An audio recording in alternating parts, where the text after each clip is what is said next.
जय श्री राम। देखो, अब आरबीआई ने एक चीज देखी कि फ्रॉड बहुत ज्यादा हो रहे थे ऑनलाइन ट्रांजैक्शन में। कोई कोई ये शिकायत कर रहा था कि मेरे पैसे कट गए, मेरे 2 लाख रुपए कट गए, मेरे 50 लाख रुपए स्कैमर ने काट लिए और मेरे पास तो केवल एक लिंक आया था जिस पर मैंने क्लिक करी और मेरा बैंक अकाउंट खाली हो गया। तो इस वजह से जो आरबीआई के साथ था, ये बहुत बड़ी चुनौती थी कि इसको किस तरीके से रोका जाए, फ्रॉडों को किस तरीके से रोका जाए। तो अब आरबीआई ने नई गाइडलाइन जारी कर दी है और कहा है कि 1 अप्रैल से आप जब ऑनलाइन ट्रांजैक्शन करोगे तो उसके साथ साथ आपको ओटीपी के साथ साथ एक चीज और करनी पड़ेगी। वो क्या है, देखो समझो।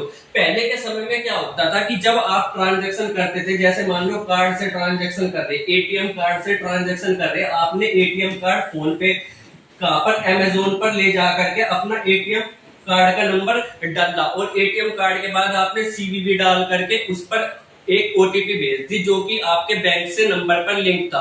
अब जैसे ही ओटीपी आप अमेजोन में डालोगे तो क्या हो जाएगा, आपके पैसे कट जाएंगे। पर इससे बहुत ज्यादा फ्रॉड हो रहे थे, क्योंकि फ्रॉड वाले आदमी क्या करते थे, आपके जब बच्चों के पास फोन हो या बुड्ढों के पास फोन हो, उनको ज्यादातर इस बारे में कुछ नहीं पता होता, तो वो सिंपल उनको बहला फुसला करके उनसे ओटीपी ले लेते थे, जिसकी वजह से क्या होता था, आपका बैंक अकाउंट खाली हो जाता था। या कई बार वो लिंक ले लेते थे जिससे आपका बैंक अकाउंट खाली हो जाता था। लिंक भेज करके जैसे ही आपने लिंक पर क्लिक करा तो बैंक अकाउंट खाली हो गया।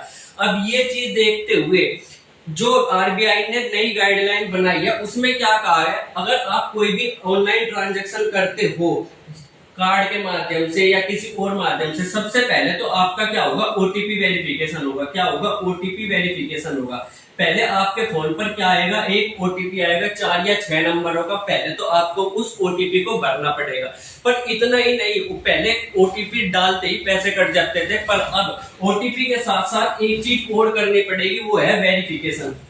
अब ये क्या होगा, किस तरीके से होगा, देखो आपका जो कार्ड है, एटीएम कार्ड है। अब एटीएम कार्ड है तो आप इसको अपने किसी ना किसी फोन से लिंक करते ही हो। जैसे आपने भीम ऐप फोन पे चलाया तो ये क्या करते हो, आप एटीएम से अपने इस कार्ड को लिंक कर देते हो, या गूगल पे चलाया तो इसको एटीएम से लिंक कर देते हो। तो अब पहले तो यहाँ पर ओटीपी आएगी। अगर कोई भी आपके अपने फोन पर अगर आप ट्रांजैक्शन कर रहे हो तो ये चीज नहीं वैलिड होगी। पर अगर आप कोई और अपने फोन से, आपके फोन के अलावा किसी और फोन से ये ट्रांजैक्शन हो रही है तो ही ये चीज वैलिड होगी। फोन पे ओटीपी आया और ओटीपी के बाद आपके फोन पर एक वेरिफिकेशन भी आएगा कि हाँ आप इस पेमेंट को करना चाहते हो।